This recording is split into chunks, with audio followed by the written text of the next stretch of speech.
If you think we are givers, oh my God. This is the real giver.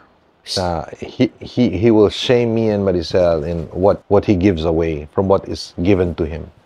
I don't know if you heard of that story na hospital si Benj at kailangan niya ng dollars. Kinuha niya lahat ng savings niya. Bata pa siya, no? Wala pa siyang kinikita. 7 years old, lahat ng savings niya. At nakaipon siya, nakabit siya ng $3.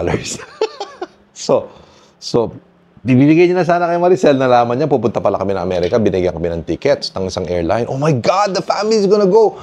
He said, Ma, I'm going to the US. Yes. But I also need baon.